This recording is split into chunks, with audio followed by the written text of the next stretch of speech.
Live from Chicago at ChuckCarrollSecurityGuideTV.com and ASISTV.org. You can see all the shows this week, live from Chicago. Now, my next victim is who, sir? What's your name? My name is Jeff Friedman. I am the CEO of Building Intelligence. Now, Building Intelligence is intriguing to me. And tell me what you guys do. So we are, generally speaking, a cloud-based visitor, vehicle, and vendor management program. We do the access in the lobby for visitors, and we do the loading dock management in the back of the house. So you hear the visitor management in the cloud all the time. I don't hear back of the house attached to that. Is this a unique offering? We think it's a unique offering. We think there's a lot of, competitors in the visitor management space. And right. A lot of the access control products have their own version of it. We'd like to think we're the best. As we move forward, as we progressed as a company, we realize there's a lot of risk in the back of the house. And from the standpoint of security and logistics, it's an important aspect to cover in terms of what I would call all access control. Right. All access control has to include the vendors that are coming in through the service entrance. And, I think it's been neglected. It's almost unmanageable, right? Or used to be. So if I had 4 courier companies that delivered 300, 400 packages a day at the studio, which they did, how do you keep track of that guy? Which vendor is it? Who calls in a pass form? They all go to the loading dock. That's supposed to make it easier, right? But there really wasn't any way to verify them, right? Or the vehicles, right? So tell us how you guys accomplish that. This is a big deal.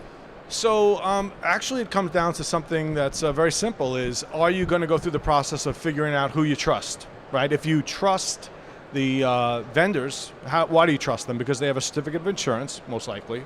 So we're going to test that. We're going to say, hey, do you have a certificate of insurance? Give that to us. Then it can be approved. Once you're approved, tell me the people you're sending. Go through a portal. Tell us, right. Because you could do that with cloud-based services. Yeah. They can go online. They could put in all the names of the vehicles. Put in their own vehicles. Put in their own vehicles. Employees. All right. And then they get verified when they arrive. I mean, essentially, if a vehicle showed up and said they were from Staples, and they weren't from Staples, right. It would be, the needles present themselves. The haystack is fully vetted, and ultimately, it's a pretty simple strategy. Now, some people have been playing with the idea of doing real-time, whatever that means, background checks in the access control space.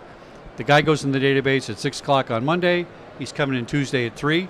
Plenty of time to run some kind of public record check or something. Anybody doing that sort of thing now? Yeah, so a lot of the clients have the ability to add additional services. This is also kind of why the cloud service is so great. It's easy to add services, very flexible in adding services. One could be, if you're doing it at a school, you might want to check a pedophile list. Oh yeah, right. Right? Or you might want to check stolen vehicle list against the vehicles. Yes. So it's not just people, it's also companies. You might want to check their D&B records. Right.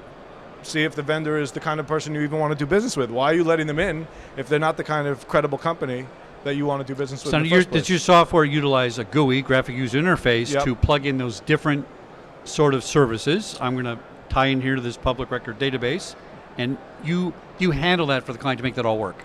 So the product itself is, generally speaking, a business process type of product where we're integrating a lot of other services. When we integrate the product to access control, some of that is not seen by the user. Right. But a visitor who is scheduling, and then ultimately that visitor gets a credential, all of that is happening in the back of the house while the visitor or the scheduler is on the portal itself, right? And it's the same thing with these services.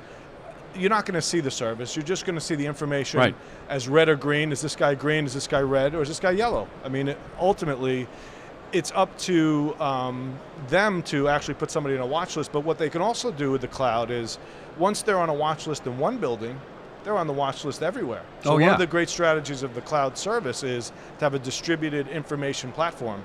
And the name of the company is Building Intelligence. It's really a story about building information over many years that allows you to trust people. Now, here's a lawyer question for you. You're like, I'm a recovering lawyer. I know you are. That's going to be going for you. So I'm still recovering, right? And I'm a recovering security radio host, so it's interesting. You'll appreciate this question. I sign up. I say, listen, I want to run some public record checks on people. Public records only. Right. But I happen to do this in Germany, where GDRP says, what are you doing? You can't have records on people, or it's Privacy Act, or these kind of things. And then all 50 states have different things. California's very restrictive. what you can and can't do for people for backgrounds. In fact, in California, you have to ask somebody permission to do a background check on them. Right. It's crazy, right? So how do we handle that? Because you're operating in different states and countries. That might be a challenge. So earlier I said that we're really a business process product, and ultimately you do have to change the process in different parts of the world. The client can handle that, I guess, if they know. But the country might have restrictions on where data can go. Right. And similarly, there may be GDPR in place. But ultimately, if you really know GDPR, and as you know, you might not know this, but I teach CLE class on security and privacy. Oh, good. So you're hitting me right where I really know I'd like to think I know what I'm talking about. But there's carve-outs for public safety. Oh, good. So if you're not using the information for anything other than public safety, yes, you have a problem, which is sort of the problem with some of these social media giants, right? Yes, exactly. But here we are really using it for public safety. And if you're keeping the data for a reasonable amount of time, nobody is going to, there's a carve out for that. And there's a carve out in the California law, and there's one in GDPR. Oh, good. And we make sure that the deployment is in that interest. And we talk to the client all the way through why they can't do some of the things that they would like to do. Who likes blue sweaters, because I want to sell blue sweaters, is not something we do in security. Well, I've done, what are we on, Mrs. Producer? 1,300 shows or so. And every once in a while I say, you know what, that sounds different. And this sounds different to me.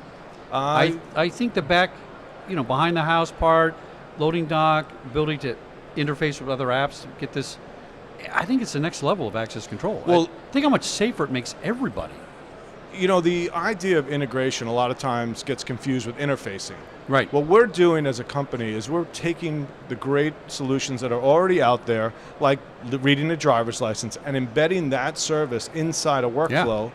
And ultimately, it creates a singular relationship between the client and the user and the service, but while they're running through many, many products in the background. And just like a background check that you mentioned, which is a smart thing to do, that could be happening in the background and the client wouldn't know. Yeah, fantastic. Name one more time. Jeff Friedman from Building Intelligence. Recovering Esquire. Recovering Esquire. Thank you so much. Thanks for coming on the show. Appreciate it. Appreciate it. Back in a minute here on SecurityGuideTV.com, ASISTV.org, GSX 2019, Chicago. Okay, I got it all in. Take us out.